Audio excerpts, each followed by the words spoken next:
Sampah merupakan salah satu permasalahan yang kerap sulit terselesaikan di lingkungan sekolah. Mulai dari sampah organik, sampah anorganik, maupun sampah B3, bahan berbahaya dan beracun.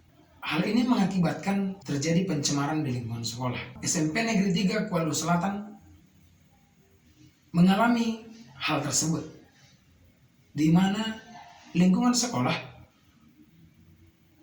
banyak sampah yang menumpuk di tempat pembuangan sampah. Memang benar, di depan kelas atau di sekitar halaman sekolah, sampah tidak terlihat. Namun di tempat pembuangan sampah, sampah-sampah tersebut bergabung di tempat pembuangan sampah. Sampah organik, sampah anorganik, maupun sampah B3. Jadi ini tidak terkelola dengan baik, sehingga menumpuk secara terus-menerus. Hal ini menjadi salah satu permasalahan di SMP Negeri 3 Kuala Selatan. Pada tahun ajaran 2023-2024, SMP Negeri 3 Kuala Selatan menerapkan kurikulum merdeka. Kurikulum merdeka ini terdiri dari 3 bagian, yaitu intrakurikuler, ekstrakurikuler, dan kokurikuler. Nah, pada kurikulum merdeka, pembelajaran kokurikuler tersebut dinamakan P5. Melihat kondisi tentang pengelolaan sampah, maka kami sepakat untuk bagaimana mengelola sampah tersebut agar sampah itu dapat terkelola dengan baik dan tidak mencemari lingkungan maupun merusak estetika sekolah. Kami sepakati kami akan mengelola sampah di SMP Negeri 3 Kuala Selatan. Setelah kami sepakati dan beberapa hal yang sudah diajukan murid dan sudah disetujui oleh kepala sekolah, kami membuat modul project. Kami mulai yang pertama, dari minggu pertama itu pengenalan dampak sampah yang berserakan. Jadi sampah itu bagaimana dampaknya ke depan jika tidak dikelola. Demikian pula sampah-sampah apa saja yang dapat dipergunakan. Jadi kami mulai membuat tempat pembuangan sampah yang baru beserta memilah sampah-sampah yang ada pada tempat pembuangan sampah tersebut. Organik, anorganik, dan B3. Sampah organik kami fermentasi dengan menggunakan M4 atau pupuk pertanian. Kami cacah sampah-sampah tersebut dengan ukuran yang lebih kecil. Lalu kami campur dengan tanah atau humus. Lalu kami campur dengan M4. Dan kami tutup dengan rapat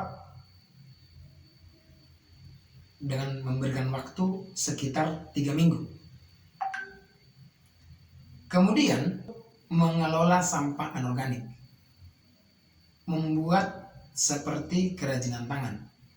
Ada yang membuat bunga dengan berbagai macam, dan ada yang membuat ecobricks kalau saat ini dikenal.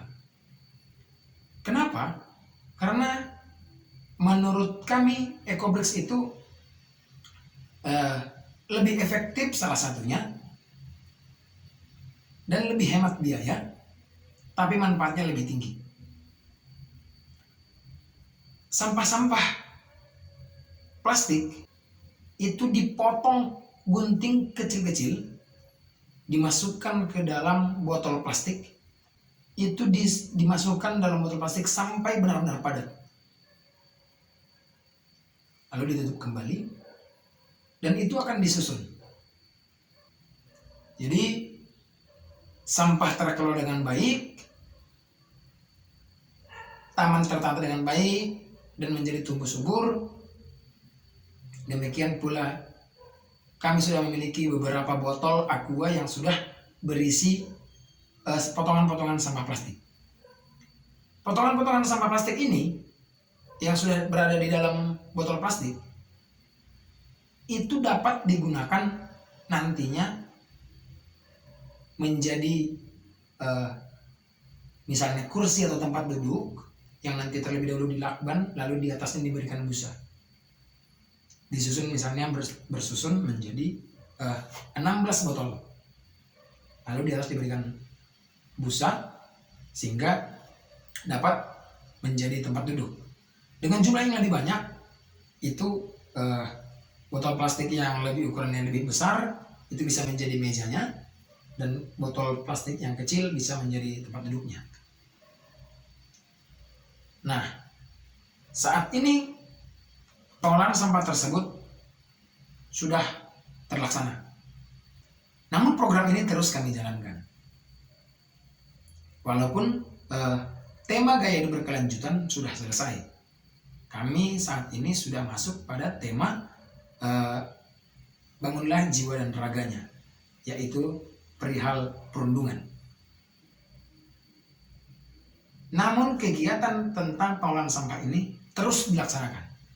Kelas sudah memilah sampah mulai dari kelas untuk ke tempat pembuangan sampah.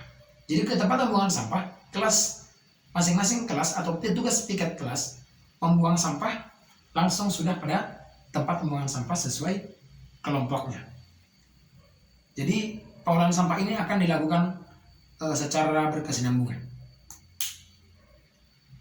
Jadi saat ini murid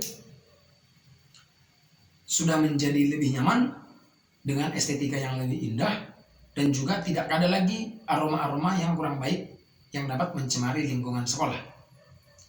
Demikian pula tanaman-tanaman di sekolah sudah menjadi lebih subur, tanaman-tanaman yang sudah dikelola di taman-taman kelas tersebut. Demikian pula murid sudah menjadi terbiasa terhadap pengolahan sampah, yang tentunya hal ini dapat mempengaruhi terhadap dunia nyata mereka, baik di lingkungan masyarakat atau di lingkungan keluarga. Bagaimana mereka dapat mengelola sampah dengan baik. Dalam hal kewirausahaan juga ada ini dapat menjadi peluang bisnis bagi mereka di masa yang akan datang.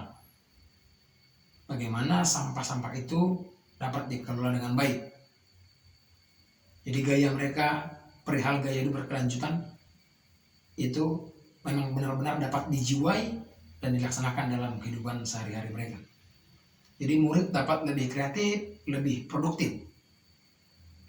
Jadi inilah yang dapat saya sampaikan bagaimana tentang cara mengelola sampah organik, anorganik, dan B3. Demikian untuk video inspiratif apresiasi Hari Guru Nasional tahun 2023 yang dapat saya sampaikan. Semoga bermanfaat untuk kita semua. Salam guru hebat.